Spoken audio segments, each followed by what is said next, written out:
예수님께서 이 땅에 오신 목적을 압축적으로 강렬하게 보여주는 세족식이 끝났습니다. 너무나 놀라운 은혜이지요. 그런데 반전입니다. 오늘 말씀은 세족식에 이어서 예수님께서 너무나도 참담한 비극적인 배반에 대해서 말씀하신 것입니다. 오늘 그런데 이 제자 한 명의 배반은 이미 예고가 되어 있었습니다. 오병이어 표적을 베푸시고 나서 군중들이 미친 듯이 예수님을 쫓아다니면서 임금으로 삼으려 하니까 예수님이 디베라 바다 건너편으로 피하셨습니다.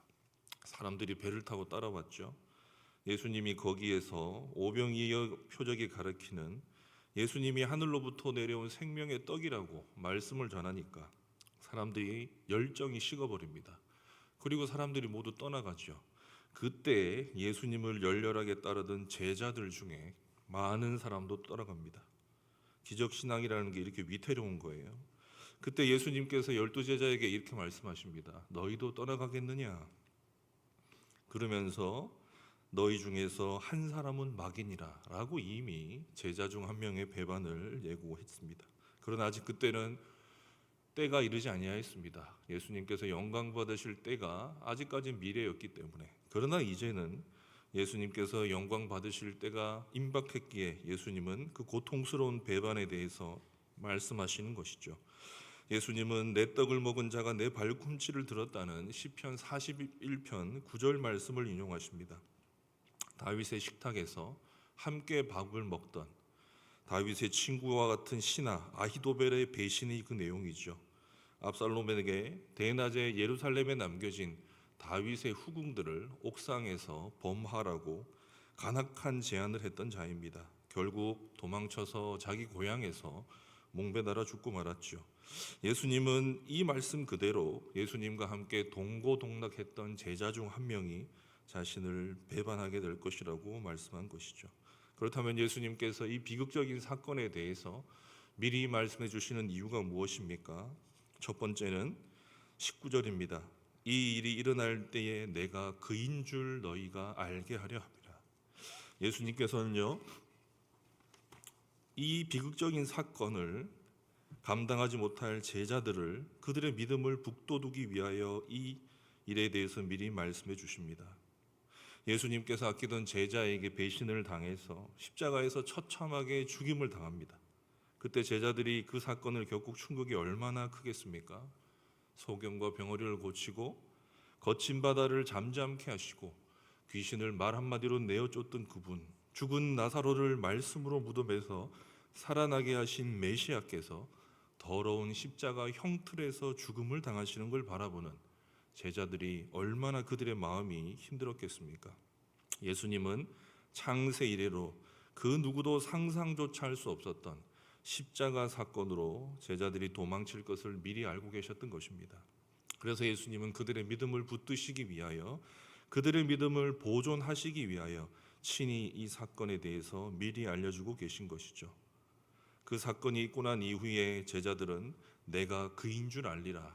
다시 말하면 예수님께서 출애굽기 3장 14절에서 모세가 하나님께 이름을 여쭐 때 나는 스스로 존재하는 자라 라고 했던 그 말씀을 그대로 인용하시면서 나 예수가 십자가에서 죽고 난 뒤 너희들은 나 예수가 바로 스스로 존재하는 분, 곧 온 우주를 창조하신 하나님, 곧 말씀으로 존재하시는 성자 하나님임을 깨닫게 될 것이라고 말씀해 주십니다. 실제로 예수님은 십자가에서 죽고 나서 부활하신 뒤에 가장 먼저 제자들을 찾아가 하나님의 이 말씀을, 자신이 했던 말씀을 풀어 가르쳐 주시고 제자들은 믿게 되죠. 오순절 성령이 강림하시자 제자들은 바로 이 예수님이 그임을 깨닫게 됩니다. 예수님은 끝까지 자기 사람들을 사랑하시되 끝까지 사랑하신 것이죠. 그런데요, 또 하나 중요한 이유가 있습니다. 그것은 두 번째로 나타나는 이유인데, 예수님께서 구체적으로 너희 중 하나가 나를 팔리라고 말씀을 하시는데 예수님의 심정이 어떻습니까? 매우 괴로워하셨습니다. 여기서 괴롭다는 말은 물이 소용돌이 치듯이 세차게 흔들리는 광경을 말합니다. 다시 말하면 예수님께서 속이 뒤집히듯이 격심한 정신적인 고통을 겪으셨다는 말입니다. 세상에 있는 자기 사람들을 사랑하시되 끝까지 사랑한 예수님에게 있어서 제자 한 명의 배신은요, 단순한 분노가 아니라 그 제자가 멸망의 길로 가는 것에 대해서 예수님의 마음이 안타까워 그지없어서 참담한 슬픔이 뒤섞여서 고통을 겪으셨던 것입니다. 예수님은 가룟 유다를 끝까지 사랑하셨습니다.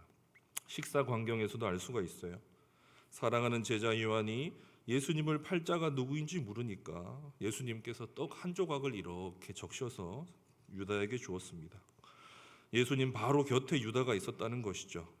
믿음이 좋은 그런 제자에게 내어줄 자리를 예수님은 끝까지 의심하고 있는 가룟 유다에게 내어주시면서, 예수님은 저 같으면 손가락으로 가룟 유다를 가리키면서 저 녀석이 날 배신할 거야, 콕 집어 얘기할 것 같은데 예수님은 그렇게 말씀하시지 않습니다. 마지막까지 제자들의 발을 씻기던 그 심정으로 빵을 적셔서 가룟 유다에게 건네신 것이죠. 예수님은 온유와 겸손으로 가룟 유다에게 회개를 호소하신 것입니다. 떡 조각을 받은 후에 사단이 유다 마음으로 들어갔습니다. 그 말은요, 예수님께서 사단을 집어넣었다는 뜻이 아니라 이미 세족식을 하기 전부터, 이미 예수님과 식사를 하기 전부터 가룟 유다는 예수님을 팔기로 대제사장과 거래를 했습니다. 은 30세겔에. 그 말은 이미 가룟 유다는 마음이 사단에게 유혹을 받고 있었다는 것입니다. 예수님께서 빵을 적셔서 준 이유는 유다의 마음속에 있는 죄악을 지적해 주신 것입니다. 너는 지금 심각한 유혹 속에 있고 너는 감당하지 못할 죄악으로 빠져들고 있다는 것을 경고해 주신 것이죠. 예수님은 유다의 회개를 원하셨던 것입니다. 예수님은 회개치 않는 유다의 마음이 이미 사탄으로 충만한 것을 아시고 네가 하고 있는 그 일을 하라고 말씀하시죠. 여러분, 가룟 유다는 예수님을 따를 때부터 예수 그리스도를 진정한 메시아로 인정하지 않았습니다. 가룟 유다가 가지고 있던 생각에 예수님은 자기가 원하는 메시아가 아니었던 것이죠. 죽음을 택하사 수치를 짊어지실 예수는 자기가 원하는 메시아가 아니었습니다. 그리고 낮아짐의 길, 고난의 길 또한 자기가 겪고 싶은 그러한 길도 아니었던 것이죠.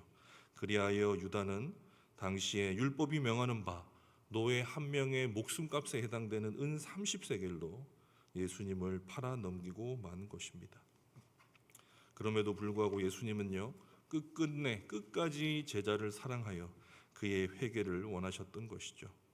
유다가 그 조각을 받고 곧 나가더니 밤이러라. 결국 유다는 빛보다 어둠을 선택하고 주님보다 세상을 더 사랑하여 떠나고 말았습니다.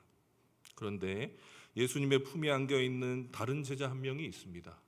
예수님 곁에서 품에 안긴 듯 누워서 예수님과 식사를 나눕니다. 바로 사랑하는 제자 요한이었습니다. 바로 요한복음의 저자인 요한이었죠. 예수님과 함께하는 식사 자리에서 요한의 모습이 어떻습니까? 정말 평안하게 예수님의 음성을 가까이 들으면서 예수님과 함께 먹고 마시고 있습니다. 예수님을 먹고 마시는 것, 생명의 떡이신 예수님을 먹고 생명의 물이신 예수님을 마시는 것, 이것이 요한복음이 말하는 구원의 핵심인 것이죠. 오늘 본문은 이 가룟 유다의 배신 사건을 들어서 우리에게 과연 우리가 참된 믿음을 소유한 채 예수님을 따르고 있는 진정한 제자임을 묻고 있습니다. 또 한편으로 끝까지 자기 제자들을 사랑하시는 예수님의 모습을 우리에게 보여주십니다. 일평생 교회를 다니지만 참된 복음을 듣지 못하고 복음에 대해서 동의하지 못하고 그리고 진정한 신앙 고백을 가지지 못한 채로 자신의 욕망을 종교 생활로 둔갑시켜서 살아가는 경우가 얼마나 많습니까? 우리 또한 유다처럼 그렇게 살아갈 수 있습니다. 우리 개인의 신앙을 점검하는 시간이 오늘 되었으면 좋겠습니다. 또 하나, 예수님이 얼마나 우리를 사랑하시는지 아둔하고 어리석은 우리를 향해서 끝까지 참된 구원의 말씀, 복음의 말씀을 베풀어 주심을 우리 스스로 믿고 우리 또한 우리에게 그 복음의 말씀을 적용하고 또한 믿지 아니하는 수많은 자들을 향하여 끝까지 복음을 전하는 그러한 믿음의 사람이 되기를 소원합니다.